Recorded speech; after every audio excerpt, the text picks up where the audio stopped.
Samaj Party leader Chandrasekhar Azad has announced that he would contest the elections alone.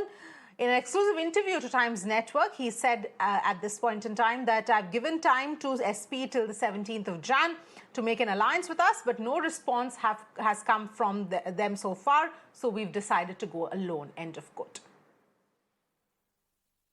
Azad Samaj Party has now decided to contest election all alone.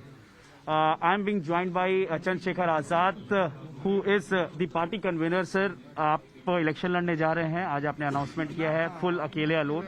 अगर कहा जाए Samajwadi party के साथ काफी ज्यादा आप लोग की बातचीत चल रही थी, आप चाहते थे उनके साथ गठबंधन में इलेक्शन लड़े, क्या कारण रहा, क्यों नहीं हो पाया समझौता? देखिए, वो बात चली गई है पीछे. उचित प्रतिनिधित्व की लड़ाई थी, वो नहीं मिली. कुछ कॉमन मिनिमम प्रोग्राम थे, जैसे प्रमोशन में रिजर्वेशन का मामला है SC ST OBC के लिए, क्रीमी लेयर का मामला है OBC के लिए, फिर बैकलॉग का मामला है, पुरानी पेंशन का मामला है, नौजवानों के लिए नई नियुक्ति का मामला है, जो दलित अधिकारी कर्मचारी उनको जो है उनको अपॉइंटमेंट का मामला है. कई मामले थे, कुछ मामलों पर सहमति नहीं बनी और उचित प्रतिनिधित्व पर सहमति नहीं बनी. मैंने उनको समय दिया था, 17 तारीख का खत्म हो गया, 18 तारीख होगी, तो अब हमने तय किया कि अब हम उनके साथ नहीं जाएंगे, अपनी लड़ाई अपने भरोसे लड़ेंगे. सर, अखिलेश जी का एक प्रेस कॉन्फ्रेंस में, प्रेस वार्ता में ये कहना था कि जो समय है उसमें हम लोगों को सबको सेक्रीफाइस करना पड़ता है और समाजवादी पार्टी बहुत सेक्रीफाइस कर रही है. उनका ये क्या मकसद था, क्या बोलना चाहते थे वो, क्या आपकी तरफ इंडिकेशन था? देखिए, सेक्रीफाइस तो सब लोग कर रहे हैं कि वो मुख्यमंत्री बने. क्या कोई उस गठबंधन में कोई और मुख्यमंत्री बन रहा है? तो कौन सेक्रीफाइस कर रहा है? तमाम सब लोग कर रहे हैं, जिनका बड़ा बड़ा समाज है वो सब प्रतिनिधित्व कर रहे हैं.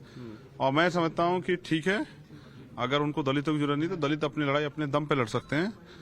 उन्होंने एक बात कल जरूर कही थी, उसके बारे में मैं बता देता हूं. उन्होंने कहा कि डॉक्टर राम मनोहर लोहिया और बाबा साहब अम्बेडकर मिलकर लड़े और मान्यवर काशीराम साहब भी उत्तर प्रदेश बचाने के लिए नेताजी के साथ मिलकर लड़े और नेताजी पे उन्होंने भरोसा किया. लेकिन इस लड़ाई में धोखा किसने दिया? क्या मान्यवर काशीराम साहब ने? तो हमने कभी धोखा नहीं दिया. हम हमेशा खड़े रहे कि उत्तर प्रदेश बचाना हो या देश बचाना हो.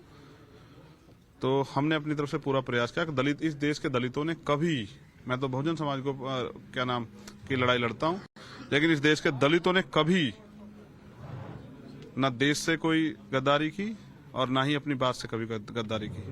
तो हम इस लड़ाई को आगे बढ़ाएंगे, हम अपने भरोसे लड़ेंगे. और मैं एक युवा हूँ.